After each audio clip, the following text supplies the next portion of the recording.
However, what they mean stories in the first sense of the word, stories as anecdotes. I don't know, my great-grandmother smoked cigars and lived up to 100, these kinds of stories.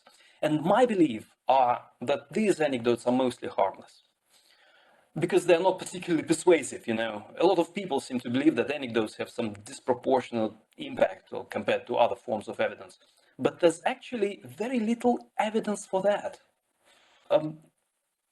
Overall, statistical evidence exerts greater impact on persuasion than anecdotal evidence.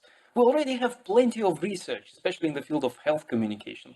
This is a very recent meta-analysis published just last year, aggregating results of, I think, more than 60 studies. It was clearly shown that, this is not the first time, by the way, that statistical significant evidence is superior to anecdotal.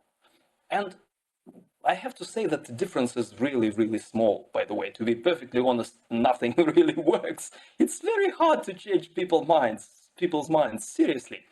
There was one important exception. We find anecdotal evidence to be more persuasive than statistical when emotional engagement is high, as when issues involve severe threat, health, or oneself. Again, it wasn't that big of a difference. Open the study, the link is down there, I think you'll get it. See the effect sizes, they are statistically significant, but very, very small. So, second reason I don't believe anecdotes are dangerous is because they are often accurate. Lots of skeptical people now seem to be saying, oh, personal story is not evidence. It is evidence. It is a very weak form of evidence, but it's evidence. It's called anecdotal evidence. Yes, a story can be twisted, and typically it is twisted, by the way. This is how stories work. They get twisted. They adapt to our imperfect memories. But so are the numbers. My own education is in finance, and I actually worked as a financial controller for 3 years.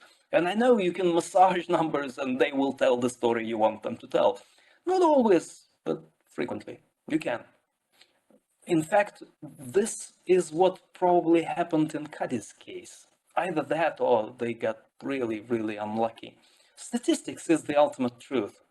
But the process of gathering and analyzing statistical information is perilous. It's not without its problems.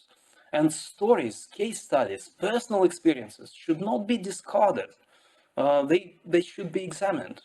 Jeff Bezos, who until recently was the CEO of Amazon, which is perhaps the most data-driven company in the world, they banned PowerPoint in this company because, according to them, they don't want charisma to prevail. Jeff Bezos wrote once that the thing I have noticed is that when anecdotes and the data disagree, the anecdotes are usually right. There is something wrong with the way you're measuring it. And I think he has the point, and this point becomes more and more recognized.